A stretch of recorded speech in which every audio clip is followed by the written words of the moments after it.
what is the first extreme? The mind. It comes to your thought as a mental image. Mind is a magician. It is formless, though you try to imagine of a mind. This might be the mind. Then it has a solid feeling, solid concept. It comes to your mind.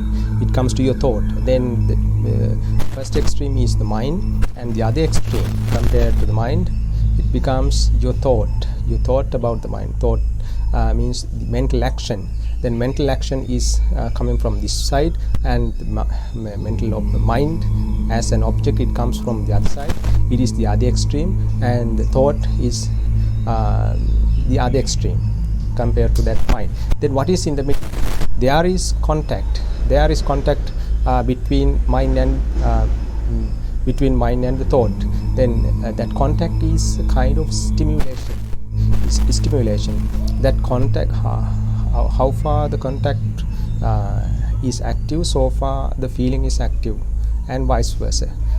That stimulation is increased with the influence of the darkness, so as to get inner joy and inner pain, inner pleasure or pain. It is very important. What I said, carefully listen to this Dhamma fact. Without going to two extremes, you should understand this Dhamma fact. One extreme becomes the mind, which comes to your mind as a mental object, and the thought, the mental action, is the other extreme. And what is in the middle? There is contact. It's a kind of stimulation. How far the stimulation, how far the contact is active, so far the feeling is active, and vice versa. And this contact or this stimulation between the two is intensified. It is increased by the ignorance. Then the ignorance gives complete influence for that stimulation to create inner pleasure, fake pleasure and fake pain.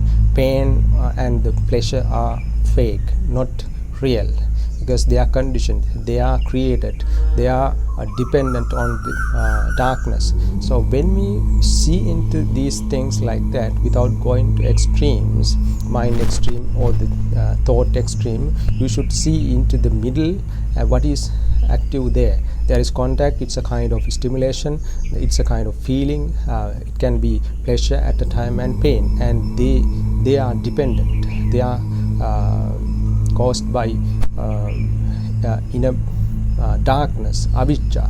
Then what we should do in this Dhamma fact is we should realize that we should eradicate, we should abandon, we should do away with the darkness. And then when you do away with the darkness, actually that fake pain and fake pleasure gradually reduce.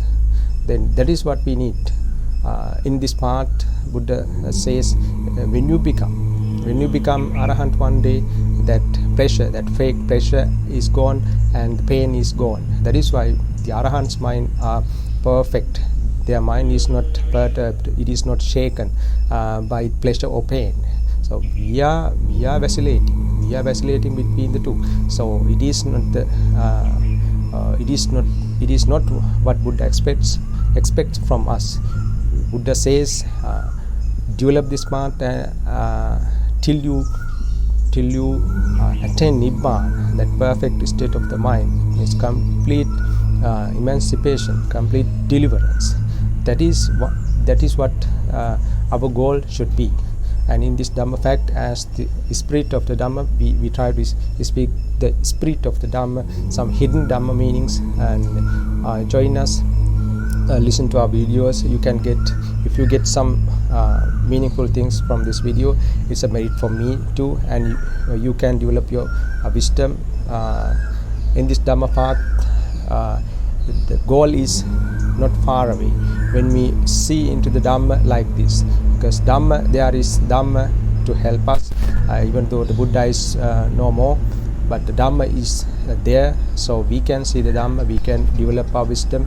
One day we can become, we can attain arahantship in this very life.